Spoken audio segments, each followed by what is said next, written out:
So my talk for today continues on the idea of wisdom. I want to take my talk last night just a little bit deeper. And so let me go ahead and talk about a few things I mentioned last night and take it to today. So what we have in our Torah portion, Vayakhel, is, as I said a little bit earlier, the aftermath of the molten calf incident. Yosh, my camera has frozen. I'm going to go ahead and keep talking. You can unfreeze the camera at your leisure. What we have in the molten calf incident is Moses, the Aseret HaDibrot, the Decalogue was spoken in Exodus 20. Moses has gone up the mountain. The people are at the bottom of the mountain for those 40 days. Moses comes down. The people go berserk. And with Aaron being something of an accomplice, build the molten calves. And the question is why? I shared one of my favorite interpretations in my Shabbat thought, and that's the interpretation. I'll repeat the little piece of midrash that I shared with you, and that as Moses is getting ready to speak the Aseret HaDibrot, the Decalogue, the people say, "We can't stand to hear the entire Decalogue. Just give us one verse." Moses begins to say the first verse, which is, "I am Adonai, your God, who brought you out of Egypt, out of the house of bondage." They say, "We can't even take an entire verse. Just give us the first word, Anochi, I." According to the Midrash, people say, "We can't even take one word. Just give us one letter." Of course, the letter is silent, not not anything. The aleph is a placeholder for a vowel. So, as it were, in this Midrash, the divine only says the silent aleph, no sound whatsoever. Now, here's what that silent aleph means to me. I love this midrash, by the way.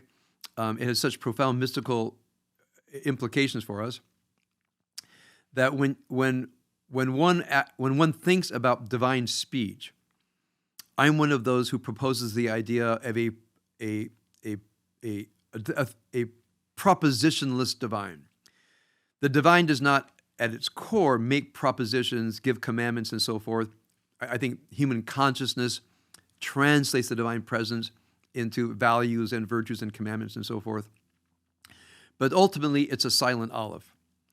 And the silent aleph is ultimately mystical because the silent aleph includes all meanings and all no meanings, all being and all non-being. It includes your life, your death, this very moment. Everything is spoken to you.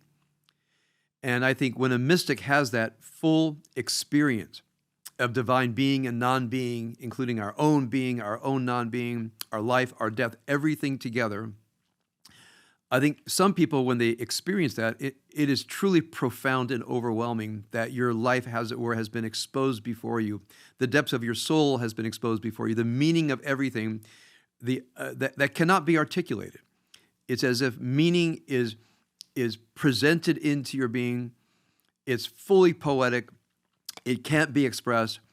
And the best we can do, to the degree that we have any capacity to create poetry or art or anything, or just in our own thoughts, try to render it into something that we can hold on to.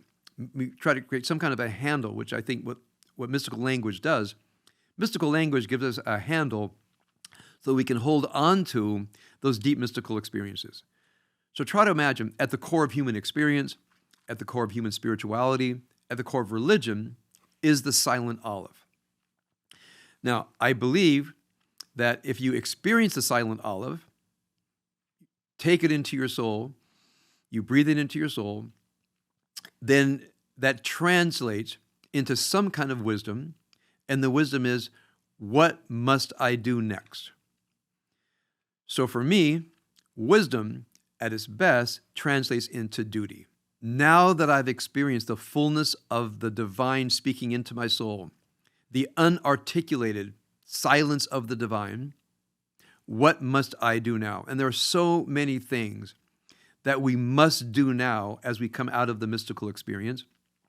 One is find our way back. One is to teach others who can and want to hear it. One thing, of course, is our moral duties to other people, our spiritual duties to ourselves. There are so many things that come out of that. But I know for many people, the idea of having this I-thou moment with the divine that is not yet put through the prism of religion, not through the prism of culture. In fact, once I think you've experienced the silent olive, you look at religion, you look at culture, you can see above it. You can see what has to be shifted. You see what has to be changed. The idea that a person has this vertigo, that religion doesn't give the answers. In a way, what religion is petrified divine speech. It's divine speech that's actually turned into stone. I think also, culture. I mean, it's ways of doing things, but it's created by human beings for all kinds of reasons. But when you have this moment of the silent olive, you can see everything, and then you can say to yourself, does my religion need to change? Is my religion living the truth of humanity? Is my culture living up to the demands of the human condition? You look at yourself. Am I being the most true person I can be? Your relationships. You look at the way that you behave, that other people behave. Everything is brought into question. It's as if a standard has been downloaded into you, a standard that you can't fully articulate, but that you know is there. So when that, as it were, silent olive takes over our being, one thing that many people do is avoid. They actually can't stand it. They can't stand looking at themselves and saying, I'm living a lie. They can't stand to look at the things they're participating in life. And as overwhelming as society and culture can be, the idea that it is our responsibility to bring change, and not just bring change, but bring change with wisdom. How much wasted human energy can we imagine of people thought they needed to change things and they only made it worse? Why is it when people authentically want to bring change to society, to the world, they only make things worse? Because the impetus to change is greater than their wisdom to actually carry it through and to think about it. It's a profound thing that our motivations are not enough. We have to have wisdom as well. So I believe when I look at the terrible fights that happen in families, when I look at our national squabbles, when I think of the tragedies of history, I think so much of it is people avoiding their suffering, avoiding their hurt, avoiding their pain, letting it translate into hatred, letting it translate it into rigidity. And there are so many ways that we human beings lose our way because we can't stand the confrontation with meaning, the confrontation that meaning calls out to us and asks of us to live lives of truth. So I think of the molten calf incident I'm clearly philosophizing about. It's a breakdown. It's a breakdown of people avoiding the silent olive, because once the silent olive gets in your head, something in us wants to forget it. Something in us does not want to live loyal to that moment. In fact, I think when I come to the high holidays, I study all the literature of Teshuvah. One thing that comes to my mind constantly is I've forgotten. I forgot my work. I forgot everything I did last year. I forgot the spiritual path that I've been on since I was a teenager. I remember when I first had a sense there's a spiritual path, I remember thinking to myself, I'm going to think about this every day. I will never forget this path. I will never forget how my inner life is constituted. And then I forget. Something in us wants us to forget. So for me, one of the functions of religion is to help me not forget what my life is about.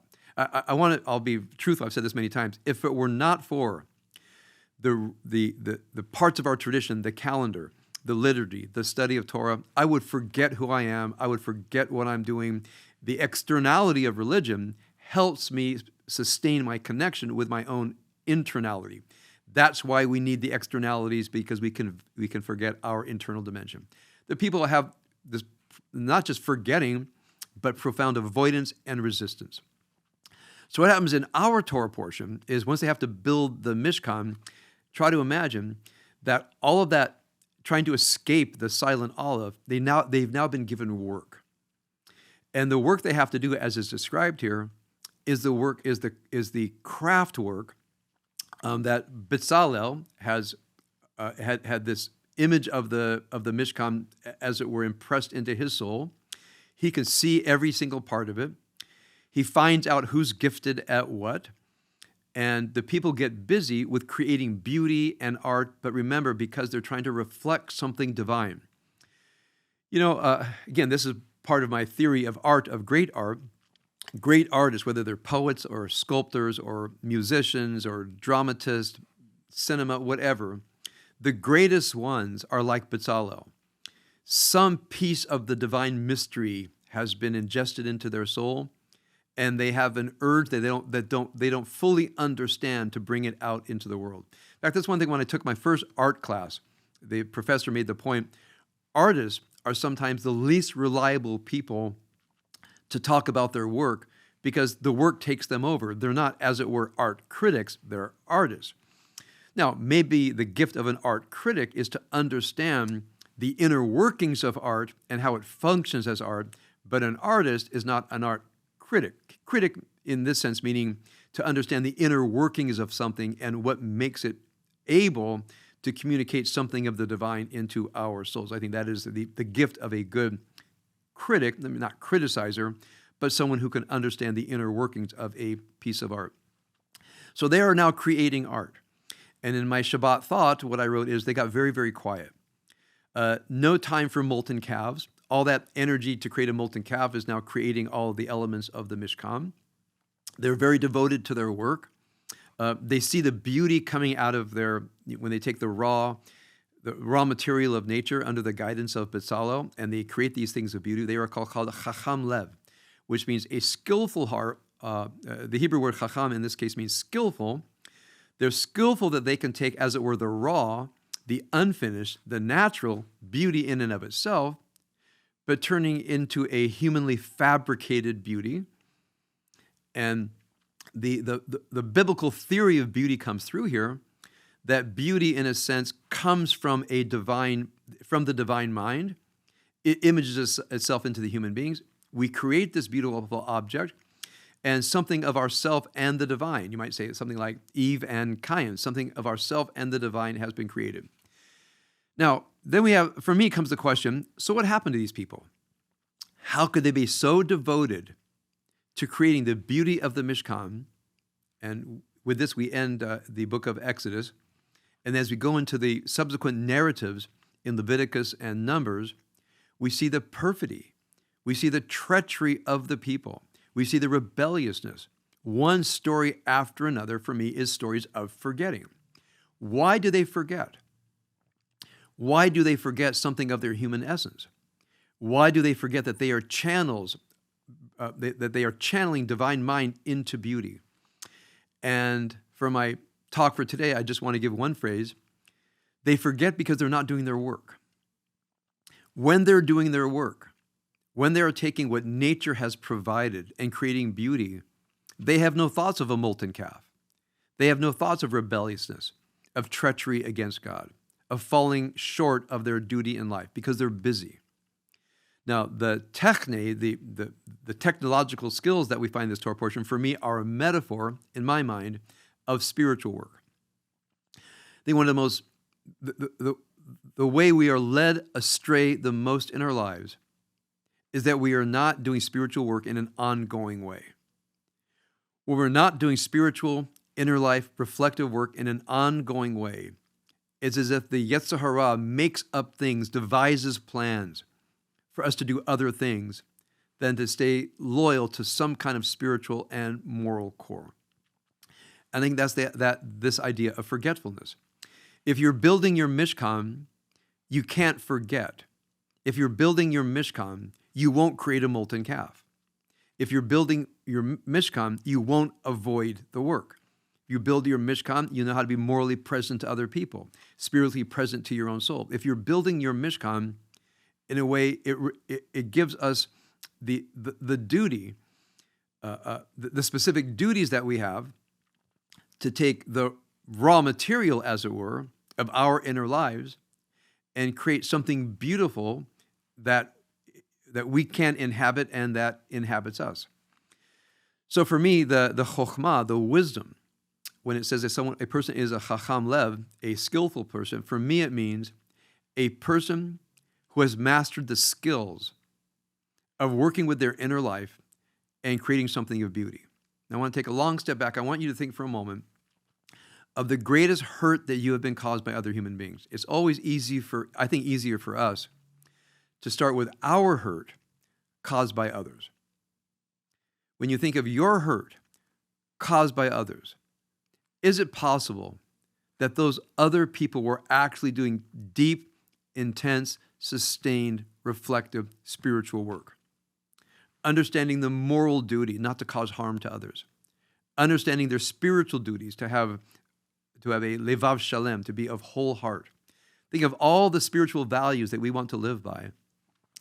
Think for another person who's really done something, maybe neglectful, but maybe actually something awful. And ask yourself, how could they have done that? So one that I think when I look at myself, counsel other people don't wake up every day. I have the virtue practice that I teach and the second virtue practice that I teach and other spiritual practice that I teach. And I think what my spiritual practices do for me, they remind me of my duties, of what to do and not do. They remind me of the inner work that I have to do and also a method to do this inner work. And the deeper I go in my work, the more I understand what's at stake in a human being. I know I am far less likely to bring hurt to another person or to bring hurt to myself, to damage my own soul that I feel in a way, I'm the structure that my soul inhabits, and one of my jobs is to make my soul, to be hospitable to my soul as it were. Now think about yourself. I spoke last night about one of the greatest paths of wisdom is a path of regret, to look back at things and ask yourself, to look back at something that you know you ought not have done. It didn't do any good for you, for anybody else. You didn't understand your motivations. You didn't understand what's happening inside of you. You didn't fully comprehend the consequences of what you were doing. The capacity for regret, I think, is one of the greatest paths to wisdom. And think to yourself, who was I? What was I thinking? What did I think was going to happen? What were my motivations? What was I after in that moment?